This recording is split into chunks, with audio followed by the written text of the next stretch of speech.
नमस्कार। छत्तीसगढ़ और राजस्थान में क्या बड़ा उलटफेर होगा? राजस्थान और छत्तीसगढ़ को लेकर नया ताजा सर्वे के हिसाब से राजस्थान और छत्तीसगढ़ में किसकी बन सकती है सरकार, क्योंकि दोनों राज्यों में वर्तमान में कांग्रेस की सरकार है। और कर्नाटक चुनाव रिजल्ट के बाद क्या कुछ आंकड़ा बनेगा?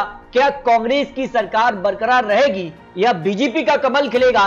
इस पर मटराइज का यहां पर ओपिनियन पोल सामने आ चुका है। कर्नाटक के बाद मध्य प्रदेश, छत्तीसगढ़ और राजस्थान में सियासी हलचल बढ़ चुकी है और कर्नाटक चुनाव के रिजल्ट के बाद यह बीजेपी मंथन कर रही है कि राजस्थान, छत्तीसगढ़ और मध्य प्रदेश में किस रणनीति से कमल खिला पाएंगे। लेकिन कांग्रेस ने छत्तीसगढ़ में दावा किया है कि मिशन 71 सीटों का टारगेट कांग्रेस यहां लेकर चल रही है। लेकिन किसके दावे में कितना दम है? छत्तीसगढ़ की 90 सीटें, मध्य प्रदेश की 230, राजस्थान की 200 सीटें आती हैं। और ऐसे में बात की जाए तो राजस्थान में हर 5 साल में सत्ता बदलती है, जिस कारण से कर्नाटक में यहां सरकार बदली है, हर 5 साल में वहां भी सरकार बदलती है। इस हिसाब से बीजेपी का यहां नंबर आता है। और मध्य प्रदेश, छत्तीसगढ़ में कांटे की टक्कर क्या देखने को मिलेगी? क्योंकि मध्य प्रदेश के लिए अगर बात की जाए तो 2018 में बीजेपी ने 107 सीटों पर जीत हासिल की थी, वहीं कांग्रेस ने 7 सीटों के ज्यादा अंतर से 114 सीटें हासिल की थी। और कांग्रेस के अलावा अन्य की बात की जाए तो 9 सीटों पर जीत मिली थी। वहीं राजस्थान में बीजेपी को 73 सीटें और कांग्रेस ने 100 सीटें जीती थी। वहीं अन्य की बात की जाए तो 26 सीटें मिली थी। वहीं छत्तीसगढ़ में यहां बीजेपी 16 सीटें और कांग्रेस ने 65 सीटें हासिल की थी। अन्य की बात की जाए तो 9 सीटों पर जीत मिली थी। इस तरह से राजस्थान, मध्य प्रदेश और छत्तीसगढ़, इन राज्यों के जो नतीजे हैं वो लोकसभा चुनाव के लिए भी महत्वपूर्ण हो जाते हैं, क्योंकि एक तरफा यह जीत लोकसभा में बीजेपी के पक्ष में रही थी और अब बीजेपी ने यहां इन राज्यों पर जो है कमर कस ली है और पूरी रणनीति के तहत इन तीनों ही राज्यों में कमल खिलाने का दावा जरूर किया है। लेकिन कांग्रेस का दावा क्या छत्तीसगढ़ में 71 सीटें ला पाएंगे?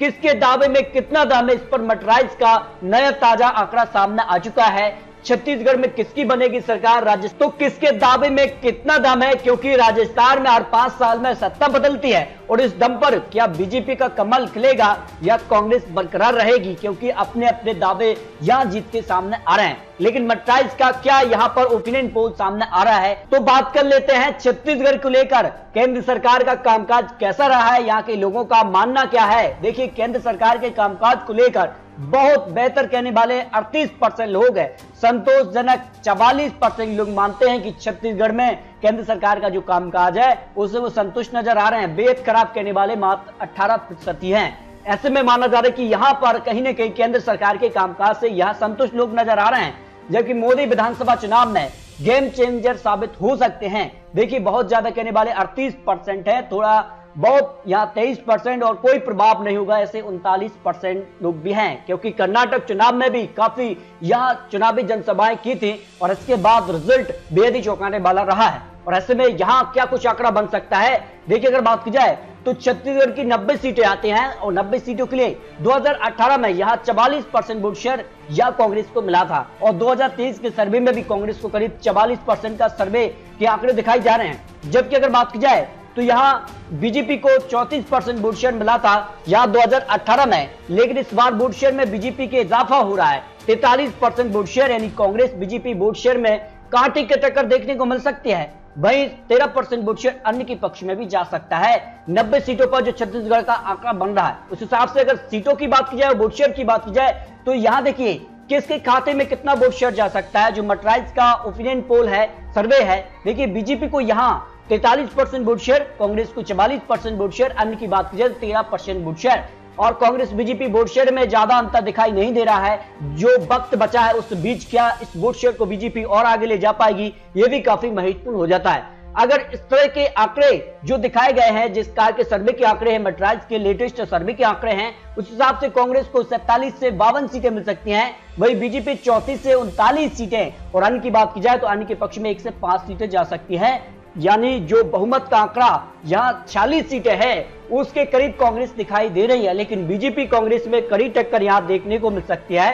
जो छत्तीसगढ़ को लेकर मटराइज एपीपी न्यूज ने जो सर्वे जारी किया था उसके हिसाब से आंकड़े यहाँ सामने आ रहे हैं। इसके अलावा अगर बात की जाए तो राजस्थान और मध्य प्रदेश में भी खलबली है, जिस कार की हलचल देखने को मिल रही है, जिस कार के बड़े बड़े वादे किए जा रहे हैं और आम आदमी पार्टी ने भी दावा किया है इन तीनों ही राज्यों में वो चुनावी मैदान में उतरने जा रहे हैं। तो राजस्थान, मध्य प्रदेश और छत्तीसगढ़ में किसकी बनेगी सरकार, ये तो काफी महत्वपूर्ण हो जाता है। लेकिन आपको क्या लग रहा है, इन तीनों राज्यों में क्या कांग्रेस की वापसी होगी या बीजेपी यहां पर सरकार बनाने में सफलता हासिल करेगी, ये काफी महत्वपूर्ण हो जाता है। इसके अलावा आम आदमी पार्टी किस राज्य में बेहतर परफॉर्मेंस कर सकती है, इस पर भी अपनी राय रखिए। और छत्तीसगढ़, मध्य प्रदेश, राजस्थान के लिए हर एक राज्य को लेकर आंकड़े रखिए, क्योंकि आपकी राय भी काफी महत्वपूर्ण है। और नए जो आंकड़े आपको दिखाएंगे वो आपके कमेंट बॉक्स और आपकी जो यहां पर राय है उस हिसाब से भी आंकड़े या सम्मिलित करके यहां पर नए आंकड़े आपको दिखाने जा रहे हैं। तो दोस्तों, आपको क्या लगता है, आप राय रखिए। आपको बता दें, ये चुनावी आंकड़े, चुनावी अनुमान है। आने वाले वक्त में यहां किस प्रकार की बड़ी बड़ी योजनाएं आती, जिस प्रकार से मध्य प्रदेश में लाडली बहना और कांग्रेस ने भी यहां पर जो है नारी सम्मान योजना जारी कर दी है, किसान कर्ज माफी जैसे मुद्दे क्या इन चुनावों में प्रभावी होंगे, ये भी काफी महत्वपूर्ण हो जाता है। तो मिलते हैं दोस्तों और लेटेस्ट और महत्वपूर्ण विश्लेषण के साथ, तब तक के लिए जय हिंद, जय भारत।